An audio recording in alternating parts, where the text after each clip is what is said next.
Chapter 2. Castle System. 11:10, April 25th, 2736, Earth Standard Meridian Date Time. Orbital Dry Dock, Merlin 4. Vice Admiral Mohammed Kane was a tall man, clad in a perfectly turned-out black Castle Federation Space Navy uniform and a plain black turban. The last time Kyle had seen him, his skin had been tanned dark by the sun. But in the intervening months, that had faded to an almost sickly pallor. He passed Glass as he stepped through the door, exchanging an uninterpretable glance with the smaller man. "Somehow I have the feeling that Glass has stolen much of my thunder," the head of Castle's Joint Department of Space Personnel told Kyle, taking the chair behind the desk and laying a tablet on it. "Is that actually his name?" Kyle asked, buying himself time to regain some control of his temper as much as anything else. "No," Kane confirmed Kyle's suspicion. "It is the third I've known him by, and I don't entirely believe the Federation knows his real name. All I can tell you is that he speaks for the highest levels of our intelligence apparatus." "So what he told me was true?" Kane sighed.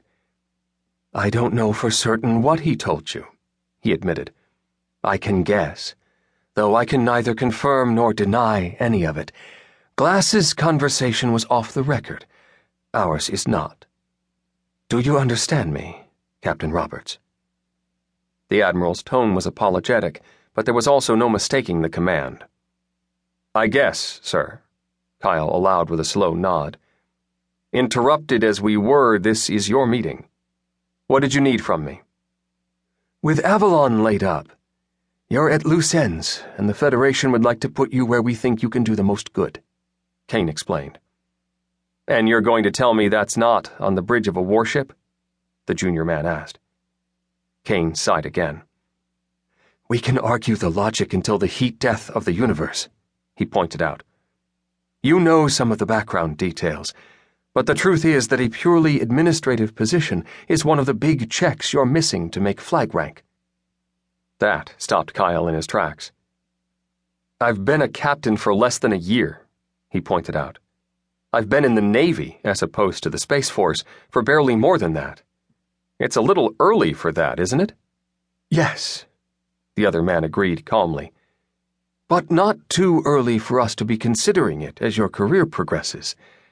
We are at war, and war has an unfortunate accelerating factor on military ranks. I don't expect to be pinning a star on you this year, Captain, but I would be unsurprised to be doing so next year. An educational, administrative, or technical command would fill a noticeable gap in your record," he continued, "and help soothe the opinions of those who see the Stellar Fox as a glory hound." "I hate that nickname," Kyle grumped. "And I'd happily trade glory just to have Michael Stanford back, or to not have brought home 2 crippled ships in 6 months. No one wants glory, sir." Michael Stanford had been Avalon's CAG and his captain's strong right arm and friend.